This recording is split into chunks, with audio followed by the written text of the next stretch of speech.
आज हम भारतीय इतिहास के एक बहुत ही लंबे दौर की बात करेंगे। करीब 1200 साल का सफर, 600 ईसा पूर्व से लेकर 600 ईस्वी तक। ये वो वक्त था जब भारत में बड़े बड़े साम्राज्य उभर रहे थे, लेकिन साथ ही एक ऐसा गहरा रहस्य भी था जिसे सदियों तक कोई सुलझा नहीं पाया। जरा सोचकर देखिए, पूरे देश में जगह जगह पत्थर के ऊंचे ऊंचे खंभे खड़े हैं। उन पर कुछ लिखा हुआ है, लेकिन किसी को नहीं पता कि उसका मतलब क्या है। ये एक भूली हुई कहानी का इशारा था, जो बस अपने पढ़े जाने का इंतजार कर रही थी। तो इस पहेली को सुलझाने की शुरुआत आखिर हुई कैसे? कहानी शुरू होती है इन्हीं खामोश पड़े पत्थरों से, जिनके अंदर एक पूरा का पूरा इतिहास बंद था। और इस पहेली को सुलझाने का सेहरा जाता है जेम्स प्रिंसेप को। वो ईस्ट इंडिया कंपनी में एक अधिकारी तो थे, लेकिन उनका असली जुनून था भारत की पुरानी रहस्यमयी लिपियों को समझना। और उन्होंने ही इस ताले को खोलने वाली चाबी ढूंढ निकाली। देखिए, ये कोई जादू नहीं था, बल्कि इसके पीछे बहुत ही मेथोडिकल काम था। प्रिंसेप और उनके जैसे दूसरे विद्वानों ने भारतीय पंडितों की मदद ली और बंगाली और देवनागरी जैसी लिपियों को पढ़ना शुरू किया। फिर उन्होंने इन लिपियों के अक्षरों का मिलान उन पुराने अनजान अक्षरों से किया। धीरे धीरे एक एक करके अक्षर जोड़ते हुए आखिरकार 1838 में जेम्स प्रिंसेप ने ब्राह्मी लिपि का कोड तोड़ दिया। ये एक जबरदस्त कामयाबी थी। और जैसे ही लिपि पढ़ी गई, सबसे पहला सुराग सामने आया। लगभग सभी खंभों पर एक ही नाम बार बार लिखा था, प्रियदर्शी, यानी वो जिसका चेहरा देखने में सुंदर हो। पर सवाल यह था कि आखिर ये प्रियदर्शी था कौन? और यहीं से एक बड़ी ऐतिहासिक पहेली खड़ी हो गई। देखिए, एक तरफ बौद्ध ग्रंथ थे जिनमें एक बहुत महान सम्राट अशोक का जिक्र था, और दूसरी तरफ ये पत्थर के खंभे थे जिन पर किसी प्रियदर्शी नाम के राजा का जिक्र था। तो क्या ये दोनों एक ही इंसान थे या अलग अलग?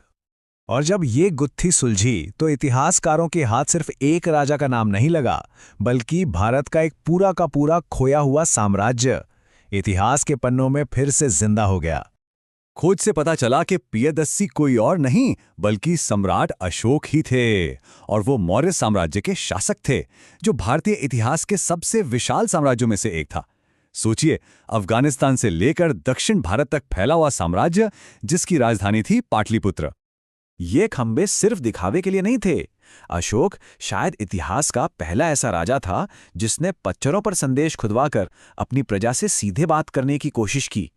इन संदेशों को धम्म कहा गया, जो एक तरह का मॉरल कोड था। इसमें बड़ों का आदर करना, सभी जीवों पर दया करना, ऐसी बातें सिखाई गई थीं। मौर्य साम्राज्य के बाद राजा होने का मतलब ही धीरे धीरे बदलने लगा। अब शासक सिर्फ खुद को एक लीडर नहीं, बल्कि उससे कहीं बढ़कर कुछ समझने लगे थे। ये बदलाव बहुत ही दिलचस्प है। एक तरफ अशोक थे जो प्रियदर्शी जैसी विनम्र उपाधि इस्तेमाल करते थे, और दूसरी तरफ लगभग पहली शताब्दी में आए कुषाण राजा जो खुद को देवपुत्र कहते थे, मतलब देवता का बेटा। इतना ही नहीं, उन्होंने तो मंदिरों में अपनी बड़ी बड़ी मूर्तियां तक लगवानी शुरू कर दी ताकि लोग उन्हें देवताओं के बराबर समझें। और ये सोच और भी आगे बढ़ी। चौथी शताब्दी में गुप्त सम्राट समुद्रगुप्त की तारीफ में उनके राजकवि ने लिखा कि वो तो धरती पर एक देवता के समान हैं, जो अच्छे लोगों की रक्षा करते हैं और बुरों का विनाश। मतलब राजा अब खुद को ईश्वर के बराबर बता रहे थे। लेकिन इन बड़े बड़े राजाओं और साम्राज्यों से हटकर आम लोगों की जिंदगी कैसी चल रही थी? चलिए अब अपना ध्यान महलों से हटाकर गांवों की तरफ ले चलते हैं। ये एक बहुत ही जरूरी सवाल है। क्या वो इन देवपुत्र राजाओं को सच में देवता मानते थे, या उनकी सोच कुछ और थी? इसका जवाब हमें जातक कथाओं जैसी लोक कहानियों में मिलता है। एक कहानी में गांव वाले राजा से बड़े दुखी हैं। वो शिकायत करते हैं कि दिन में राजा के लोग टैक्स के लिए तंग करते हैं और रात में डाकू लूट लेते हैं, और इस सब से बचने के लिए लोग अक्सर अपना गांव ही छोड़कर जंगल भाग जाते थे। तो जाहिर है, राजा और प्रजा के बीच रिश्ते हमेशा अच्छे नहीं रहते थे। तो जब राजा ज्यादा टैक्स की मांग करते थे, तो किसानों को भी अपनी पैदावार बढ़ाने के नए तरीके खोजने पड़ते थे। उन्होंने लोहे की फाल वाले हल का इस्तेमाल शुरू किया, धान की रोपाई की नई टेक्निक अपनाई, जिससे उपज बढ़ी, और सिंचाई के लिए कुएं, तालाब और नहरें भी बनवाईं। यानी आर्थिक दबाव की वजह से खेती में नई टेक्नोलॉजी आ रही थी। अच्छा, अब गांव से निकलकर उस दौर के हलचल भरे शहरों और इंटरनेशनल ट्रेड की दुनिया में चलते हैं।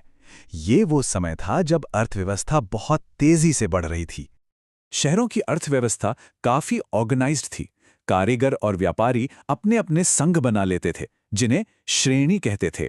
ये श्रेणियां ही कच्चा माल खरीदती थीं, सामान बनवाती थीं और फिर उसे बाजार में बेचती थीं, बिल्कुल आज के बिजनेस एसोसिएशंस की तरह। और जैसे जैसे व्यापार बढ़ा, वैसे वैसे पैसों का यानी मुद्रा का भी विकास हुआ। शुरुआत हुई मामूली आहत सिक्कों से, फिर हिंद यूनानी राजाओं ने पहली बार राजा की तस्वीर वाले सिक्के चलाए, और उसके बाद तो कुषाण और गुप्त राजाओं ने सोने के शानदार सिक्के जारी किए। सिक्कों का यह विकास दिखाता है कि इकोनॉमी कितनी एडवांस्ड होती जा रही थी। और भारत का व्यापार सिर्फ देश के अंदर नहीं था, बल्कि रोमन साम्राज्य तक फैला हुआ था। पहली सदी का एक यूनानी दस्तावेज बताता है कि भारत से काली मिर्च, मोती, हाथी दांत और रेशम जैसी कीमती चीजों की जबरदस्त मांग थी और इनका भारी मात्रा में निर्यात होता था। लेकिन इतनी सारी जानकारी मिलने के बाद ये याद रखना बहुत जरूरी है कि इतिहास की ये जो पूरी तस्वीर हमने बनाई है वो कुछ ही स्रोतों पर आधारित है, और हर स्रोत की अपनी एक सीमा होती है। जेम्स प्रिंसेप ने ब्राह्मी लिपि का कोड तोड़कर इतिहास की एक खिड़की जरूर खोल दी, लेकिन उस खिड़की से हमें पूरी कहानी नजर नहीं आती। कहानी अभी भी अधूरी है। हमें ये समझना होगा कि ये जो शिलालेख हैं ये हमें सिर्फ एक तरफ की कहानी बताते हैं, राजाओं और अमीर लोगों की कहानी। ये हमें आम लोगों की रोज की जिंदगी, उनके सुख दुख के बारे में कुछ खास नहीं बताते। कई शिलालेख टूट भी चुके हैं और हम ये भी नहीं जानते कि उस जमाने के आम लोग इन्हें पढ़ भी पाते थे या नहीं। इतिहास हमेशा अधूरे सबूतों को जोड़कर बनाई गई एक व्याख्या ही होता है। तो हम इस एक सवाल के साथ आज की बात खत्म करते हैं। अगर हमारा पूरा इतिहास बस ऐसे ही कुछ टुकड़ों को जोड़कर बना है, तो कहानी के न जाने कितने हिस्से हैं जो हमेशा के लिए खो चुके हैं और शायद हम उन्हें कभी जान ही नहीं पाएंगे। इस पर जरूर सोचिएगा।